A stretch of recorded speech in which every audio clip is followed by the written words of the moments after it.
ખોડલધામ કાગવડ ખાતે યોજાશે ભવ્ય સન્માન સમારોહ। રાજ્ય સરકારના નવનિયુક્ત 4 પાટીદાર મંત્રીનું સન્માન કરાશે। પ્રદેશ પ્રમુખ જગદીશ વિશ્વકર્માનું ટ્રસ્ટ દ્વારા બહુમાન કરાશે।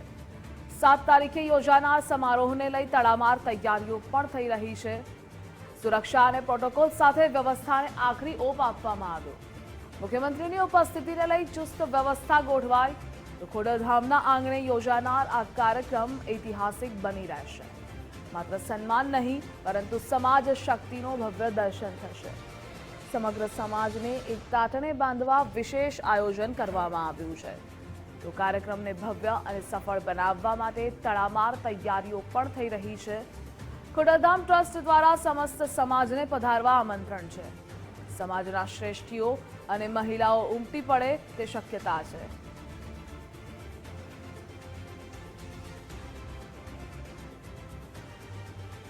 ખોડલધામ મંદિરના પરિસરમાં સરકારના નવા નિયુક્ત મંત્રી શ્રી લેવા પટેલ સમાજના જે 4 મંત્રીઓ છે એમની સાથે ભાજપના પ્રમુખશ્રીની સાથે સન્માનનો કાર્યક્રમ માનનીય મુખ્યમંત્રી શ્રી ભૂપેન્દ્રભાઈ પટેલ અને મનસુખભાઈ માંડવિયાની દરેક ઉપસ્થિતિમાં નરેશભાઈના અધ્યક્ષસ્થાને રાખવામાં આવ્યો છે। ખોડલધામ સંસ્થાના કાર્યકર્તાઓ સૌરાષ્ટ્ર વિસ્તાર અને ગુજરાતના તમામ આગેવાન કાર્યકર્તાઓ આમાં જોડાશે। મંદિરના દરેક કાર્યક્રમમાં વ્યવસ્થા મુખ્ય હોય છે અને વ્યવસ્થાના ભાગરૂપે તમામ આયોજન કરવામાં આવે છે અને દરેક કાર્યકર્તા સમિતિઓ એનું આયોજન કરી રહી છે।